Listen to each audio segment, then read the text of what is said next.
프롤로그. 오늘 우리는 한 인간의 이야기를 함께 나누려 합니다.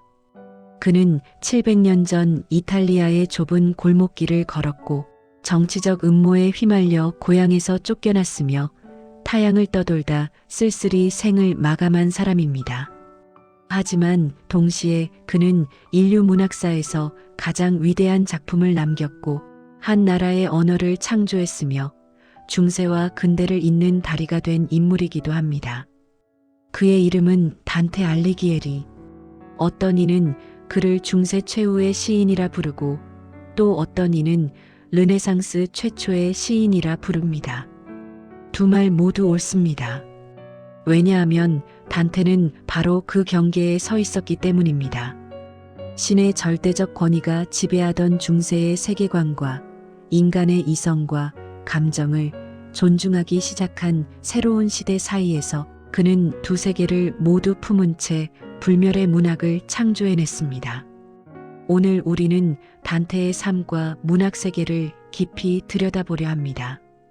그가 어떻게 성장했고 어떤 시대를 살았으며 무엇을 창조했고 인류에게 어떤 유산을 남겼는지를 천천히 그러나 깊이 있게 탐구해 보겠습니다. 1장. 피렌체의 아들 단테의 성장 과정. 1265년 5월 피렌체에서 한 아이가 태어났습니다. 단테 알리기에리. 그의 정식 이름은 두란테 델리 알리기에리였지만 사람들은 그를 단테라 불렀습니다. 그는 알리기에리 가문의 아들로 이 가문은 피렌체의 구엘프파에 속한 귀족이었습니다. 비록 대귀족은 아니었지만 단테의 집안은 충분한 교육을 받을 수 있는 경제적 여유와 사회적 지위를 갖추고 있었습니다. 단테가 태어난 피렌체는 당시 유럽에서 가장 역동적인 도시 중 하나였습니다. 상업과 금융의 중심지로 번영하던 이 도시는 동시에 끊임없는 정치적 갈등으로 소용돌이치고 있었습니다. 교황파와 황제파의 대립, 귀족들 간의 권력 투쟁, 신흥 부르주아지의 등장. 이 모든 것이 피렌체의 거리에서 생생하게 펼쳐지고 있었죠. 어린 단테는 이런 환경에서 자랐습니다. 그의 어머니는 그가 어릴 때 세상을 떠났고 아버지는 재혼했습니다. 하지만 단테는 불행한 유년기를 보내지 않았던 것으로 보입니다. 오히려 그는 피렌체의 활기찬 문화 속에서 당대 최고의 교육을 받으며 성장했습니다. 단테는 어린 시절부터 학문에 남다른 재능을 보였습니다. 그는 라틴어 문법을 배웠고 고전 문학을 탐독했습니다. 베르길리우스, 오비디우스, 루카누스 같은 로마 시인들의 작품은 그에게 시적 영감의 원천이 되었습니다. 특히 베르길리우스는 단테의 문학적 스승이자 영원한 모델이 되었는데 이는 후일 신곡에서 베르길리우스를 지옥과 연옥의 안내자로 등장시킨 것에서도 확인할 수 있습니다. 하지만 단테의 지적 탐구는 고전 문학에만 머물지 않았습니다. 그는 철학, 특히 아리스토텔레스의 철학에 깊이 빠져들었고 토마스 아퀴나스의 스콜라 철학을 흡수했습니다. 신학, 천문학, 음악 이론에도 관심을 가졌으며 중세의 모든 학문을 섭렵하려는 듯한 열정을 보였습니다. 젊은 시절 단테는 피렌체의 지식인 사회와 교류했습니다. 그는 돌체 스틸 노보 즉 달콤한 새로운 양식이라 불리는 시 운동의 일원이 되었습니다. 이 운동은 궁정식 사랑의 전통을 계승하면서도 더 세련되고 철학적인 방식으로 사랑을 노래했습니다. 귀도 카발칸티 같은 동시대 시인들과 교류하며 단테는 자신만의 시적 목소리를 발전시켜 나갔습니다. 그러나 단테의 삶에서 가장 중요한 사건은 학문적 성취도 정치적 경력도 아니었습니다. 그것은 한 소녀와의 만남이었습니다. 1274년 9살의 단테는 베아트리체 포르티나리를 처음 보았습니다. 그녀 역시 9살이었죠. 단테는 훗날 신생에서 이 순간을 이렇게 묘사합니다. 그가 본 것은 단순한 소녀가 아니라 천상의 아름다움이 지상에 내려온 듯한 존재였다고. 그의 영혼은 그 순간 보라, 너의 축복이 나타났다고 외쳤다고 합니다. 9년 후 18살의 단테는 거리에서 베아트리체를 다시 만납니다. 그녀는 그에게 인사를 건넸고 단테는 이 짧은 순간을 평생 잊지 못했습니다. 하지만 현실은 가혹했습니다. 베아트리체는 다른 남자와 결혼했고 1290년 24살의 나이에 세상을 떠나고 맙니다. 이 사랑은 어떤 의미에서는 이루어지지 못한 사랑 혹은 환상의 사랑이었습니다. 역사가들은 단테와 베아트리체가 실제로 얼마나 가까운 관계였는지조차 확실하지 않다고 말합니다. 하지만 중요한 것은 역사적 사실이 아닙니다. 중요한 것은 단테가 이 사랑을 어떻게 승화시켰느냐는 것입니다. 단테에게 베아트리체는 단순한 사랑의 대상이 아니었습니다. 그녀는 이상이자 구원이었고 지상과 천상을 잇는 달이었으며 신의 은총을 상징하는 존재였습니다. 그는 베아트리체에 대한 사랑을 통해 신에게로 나아갈 수 있었고 이 경험은 그의 모든 문학 작품의 근간이 되었습니다. 신생에서 그는 베아트리체와의 만남과 그녀의 죽음을 노래했고 신곡에서는 그녀를 천국으로 인도하는 안내자로 등장시켰습니다. 단테는 시인이자 학자였지만 동시에 정치에도 적극적으로 참여했습니다. 당시 피렌체에서는 길드 출신이 아니면 정치에 참여할 수 없었기에 단테는 약제사와 의사 길드에 등록했습니다. 그는 여러 차례 외교 사절로 활동했고 1300년에는 피렌체의 최고 행정관인 프리오레 중 한 명으로 선출되기도 했습니다. 하지만 정치는 단테에게 영광이 아니라 파멸을 가져왔습니다. 당시 피렌체는 교황 보니파키우스 8세의 개입으로 인해 극심한 내분에 시달리고 있었습니다. 구엘프파는 백당과 흑당으로 분열되었고 단테는 백당에 속해 있었습니다. 흑당이 권력을 장악하자 단테는 정적들에 의해 부패와 횡령 혐의로 고발당했습니다. 1302년 단테는 피렌체에서 영구 추방당합니다. 만약 피렌체로 돌아온다면 화형에 처해질 것이라는 선고를 받았죠. 37의 나이에 단테는 고향을 떠나 다시는 돌아오지 못하는 망명자가 되었습니다. 이 추방은 단테에게 깊은 상처를 남겼습니다. 그는 평생 피렌체로 돌아가기를 꿈꿨지만 그 꿈은 이루어지지 않았습니다. 하지만 역설적이게도 이 비극적 경험이 신곡이라는 불멸의 걸작을 탄생시켰습니다.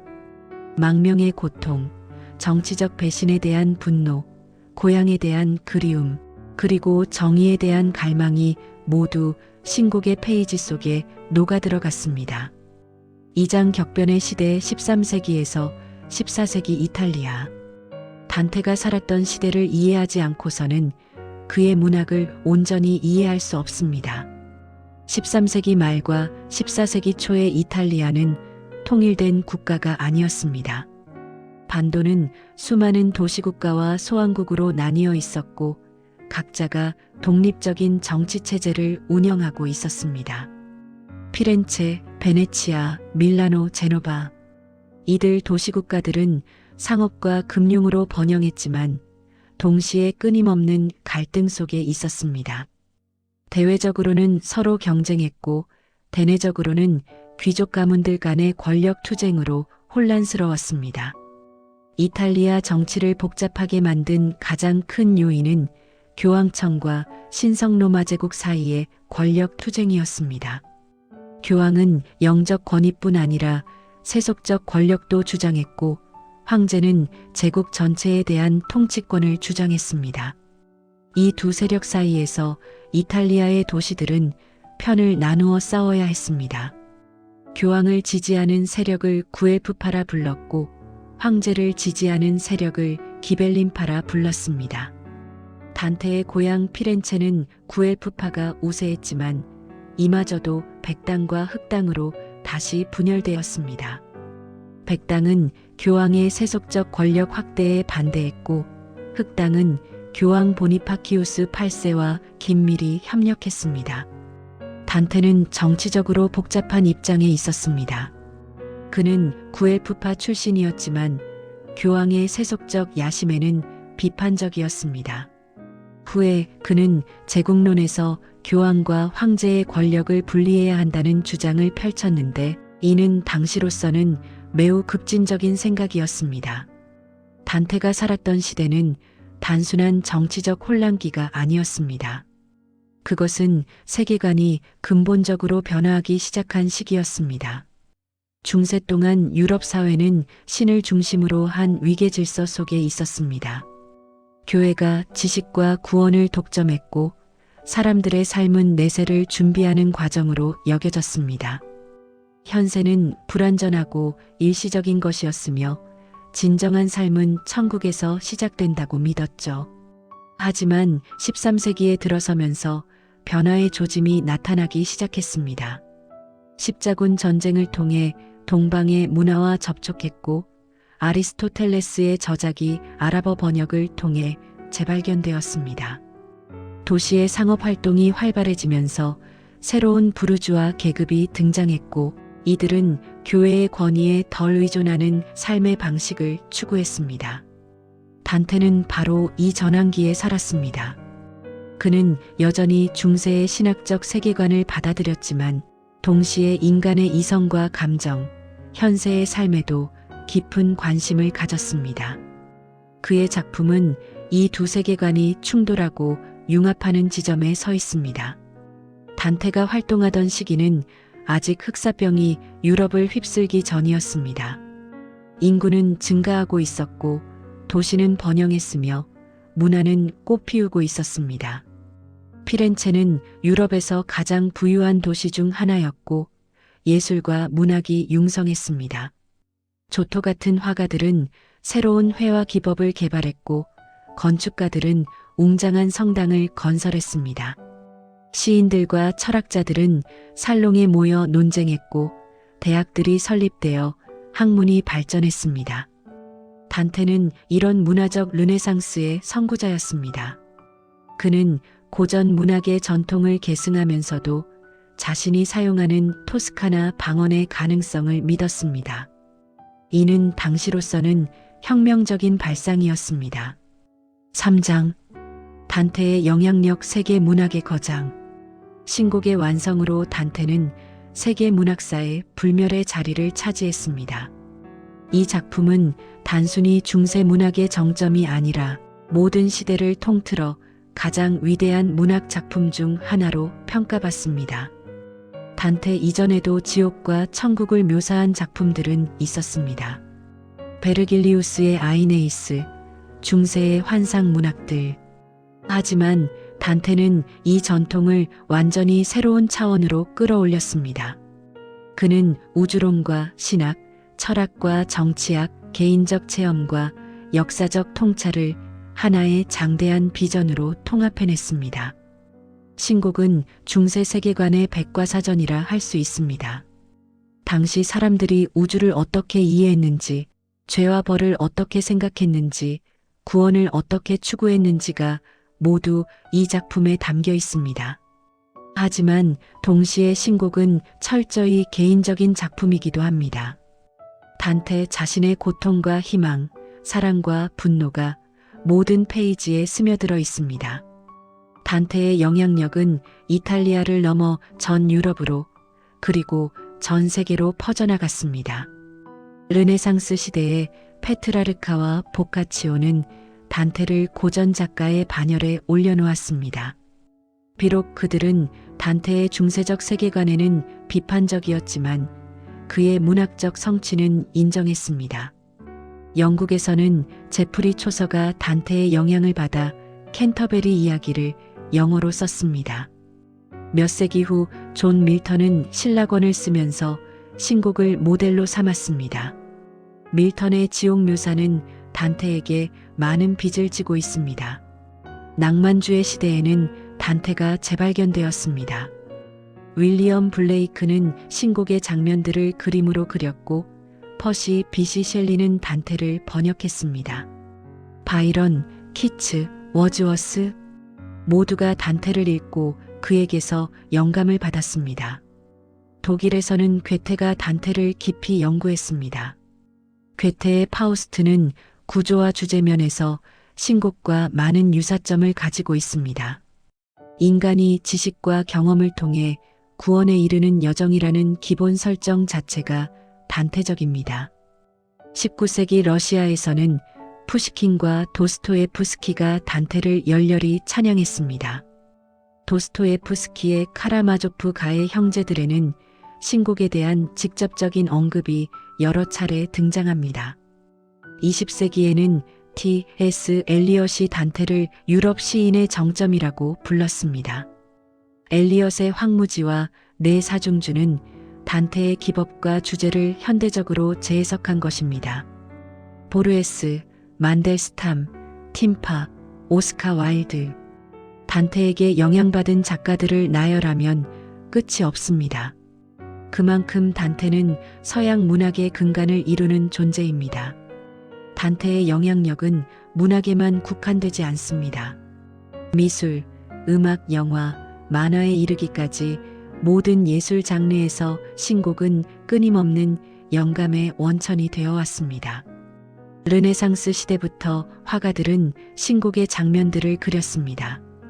보티첼리는 신곡 전체를 위한 사파를 그렸고 미켈란젤로는 시스티나 성당의 최후의 심판에서 단테의 지옥 이미지를 차용했습니다. 들라크루아, 로댕, 구스타브 도레. 수많은 예술가들이 단테의 비전을 시각화하려 했습니다. 음악에서도 단테는 중요한 주제였습니다. 리스트는 단테의 교향곡을 작곡했고 차이코프스키는 프란체스카 다 리미니를 썼습니다. 20세기에는 푸치니의 오페라 잔니 스키키가 신곡의 한 에피소드를 바탕으로 했습니다. 현대에 와서도 단테의 영향력은 계속됩니다. 영화 세븐의 연쇄살인 구조는 신곡의 지옥 구조에서 영감을 받았고 비디오 게임 단테의 인페르노는 신곡을 액션 게임으로 재해석했습니다. 심지어 일본 만화와 애니메이션에서도 단테의 지옥 이미지는 자주 등장합니다. 이탈리아에서 단테는 단순한 시인 이상의 존재입니다. 그는 이탈리아 정체성의 상징이자 문화적 자긍심의 원천입니다. 앞서 말했듯이 단테는 이탈리아어를 창조했다고 해도 과언이 아닙니다. 물론 그가 언어 자체를 발명한 것은 아니지만 그가 토스카나 방언으로 신곡을 씀으로써 그 방언이 이탈리아 표준어의 기초가 되었습니다. 19세기 이탈리아 통일 운동 시기에 단테는 통일 이탈리아의 상징으로 활용되었습니다. 분열된 도시국가들을 하나로 묶을 문화적 구심점이 필요했고 단테가 그 역할을 했습니다. 모든 이탈리아인이 공유할 수 있는 언어와 문화의 아버지였으니까요. 오늘날 피렌체에는 단테의 집이 박물관으로 보존되어 있고 산타크로체 성당에는 그의 기념비가 있습니다. 비록 그의 유해는 라벤나에 묻혀 있지만 피렌체는 여전히 그를 자신들의 아들로 기억합니다. 피렌체가 그를 추방한 지 700년이 지난 지금도 말입니다. 라벤나에서는 매년 단테를 기념하는 행사가 열립니다. 2021년에는 단테 서거 700주년을 맞아 이탈리아 전역에서 그리고 전 세계에서 대대적인 기념 행사가 열렸습니다. 이는 단테가 여전히 살아있는 현재의 작가임을 보여줍니다. 단테의 영향력은 문학과 예술뿐 아니라 사상사에서도 중요합니다. 신곡은 중세 스콜라, 철학의 집대성이라 할 수 있습니다. 토마스 아퀴나스의 신학, 아리스토텔레스의 철학, 플라톤의 형이상학이 모두 녹아들어 있습니다. 하지만 단테는 이것들을 단순히 반복한 것이 아니라 시적 비전으로 재창조했습니다. 단테의 정치 사상 역시 중요합니다. 제국론에서 제시된 교회와 국가의 분리 원칙은 후대 정치 철학의 큰 영향을 미쳤습니다. 물론 단테가 주장한 보편 군주제는 실현되지 않았지만 세속 권력의 독립성에 대한 그의 주장은 근대 국가 개념의 형성에 기여했습니다. 4장 단테의 말년과 유산. 단테는 1302년 추방된 이후 다시는 피렌체로 돌아가지 못했습니다. 그는 이탈리아 북부의 여러 도시를 전전했습니다. 베로나, 루니자나, 라벤나. 각지의 영주들이 그에게 후원을 제공했지만 그는 항상 이방인이었습니다. 망명 생활은 고통스러웠습니다. 단테는 천국편에서 망명의 고통을 이렇게 표현합니다. 당신은 다른 사람의 빵이 얼마나 짠지, 다른 사람의 계단을 오르내리는 것이 얼마나 고된지 알게 될 것이다. 이는 단테 자신의 경험에서 우러나온 말입니다. 하지만 역설적이게도 이 고통이 신곡을 탄생시켰습니다. 만약 단테가 피렌체에서 편안한 삶을 살았다면 그는 성공한 정치가나 행복한 시민으로 생을 마쳤을지 모릅니다. 하지만 망명은 그에게 세상과 인간을 다른 시각에서 바라볼 기회를 주었습니다. 단테의 생애의 마지막 몇 년은 라벤나에서 보냈습니다. 라벤나의 영주기도 노벨로 다 폴렌타가 그에게 후원을 제공했고 단테는 그곳에서 신곡을 완성할 수 있었습니다. 라벤나는 한때 서로마 제국의 수도였던 곳으로 찬란한 비잔틴 양식의 모자이크로 유명합니다. 단테는 이 고대 도시에서 천국편의 마지막 부분을 썼습니다. 천국의 빛과 영광을 묘사하면서 그는 산 비탈레 성당의 황금빛 모자이크를 떠올렸을지도 모릅니다. 1321년 9월 단테는 베네치아에서 외교 사절로 다녀오는 길에 말라리아에 걸렸습니다. 라벤나로 돌아왔을 때 그의 상태는 위중했고 9월 14일 밤 56세의 나이로 세상을 떠났습니다. 그는 라벤나의 산 프란체스코 성당 근처에 묻혔습니다. 피렌체는 여러 차례 그의 유해를 돌려달라고 요청했지만 라벤나는 거부했습니다. 피렌체는 살아있는 단테를 추방했으니 죽은 단테를 가질 자격이 없다는 것이었습니다. 단테의 무덤 위에는 이런 라틴어 비문이 새겨져 있습니다. 여기 단테가 잠들다 조국에서 추방된 자. 그를 낳은 것은 영광스러운 피렌체였으나 그를 사랑한 것은 라벤나였다. 단테의 생애는 여행의 연속이었습니다. 피렌체에서 추방되어 이탈리아 전역을 떠돌았고 문학적으로는 지옥과 연옥과 천국을 여행했습니다. 그리고 그의 죽음 이후에도 그의 영혼은 신곡의 페이지를 통해 끊임없이 여행하고 있습니다. 단테 자신은 고향으로 돌아가지 못했지만 그의 작품은 전 세계로 퍼져나갔습니다. 신곡은 모든 주요 언어로 번역되었고 지구상의 거의 모든 문화권에서 읽히고 있습니다. 피렌체의 좁은 골목에서 시작된 그의 여정은 이제 전 인류의 여정이 되었습니다. 에필로그, 단테가 우리에게 남긴 것. 여러분, 우리는 지금까지 단테 알리기에리의 삶과 작품을 살펴보았습니다. 1265년 피렌체에서 태어나 1321년 라벤나에서 죽은 한 사람의 이야기를. 하지만 이것은 단순히 과거의 이야기가 아닙니다. 단테는 여전히 우리와 함께 있습니다. 우리가 인간의 악과 선에 대해 생각할 때, 사랑과 구원에 대해 질문할 때, 정의와 자비에 대해 고민할 때, 우리는 단테가 700년 전에 던진 질문들과 마주하게 됩니다. 신곡은 중세의 작품이지만 동시에 모든 시대의 작품입니다. 왜냐하면 그것이 다루는 주제들은 시대를 초월하기 때문입니다. 인간은 무엇 때문에 고통받는가? 우리는 어떻게 구원받을 수 있는가? 사랑은 우리를 어디로 이끄는가? 이런 질문들은 중세에도 중요했고 오늘날에도 중요하며 미래에도 중요할 것입니다. 단테가 우리에게 남긴 가장 큰 유산은 희망입니다. 그는 어둠의 숲에서 길을 잃었지만 결국 천국의 빛에 도달했습니다. 그는 고향에서 추방당했지만 문학을 통해 영원한 고향을 창조했습니다. 그는 개인적 고통을 보편적 예술로 승화시켰습니다. 오늘날 우리도 각자의 어둠의 숲속에서 길을 잃을 때가 있습니다. 인생의 중간쯤에서 혹은 그보다 이르거나 늦게 우리는 내가 어디에 있는가, 어디로 가야 하는가 라고 자문하게 됩니다. 그럴 때 단테는 우리에게 말합니다. 두려워하지 말라고, 여행을 시작하라고, 어둠을 통과해야만 빛에 도달할 수 있다고. 단테는 또한 예술과 언어의 힘을 보여줍니다. 그는 정치적으로 패배했지만 문학적으로 승리했습니다. 그를 추방한 정치가들의 이름은 잊혔지만 그의 이름은 불멸이 되었습니다.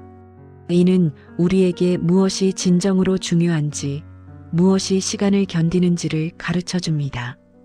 그리고 단테는 사랑의 변형적 힘을 보여줍니다. 베아트리체에 대한 그의 사랑은 단순한 욕망이나 집착이 아니었습니다.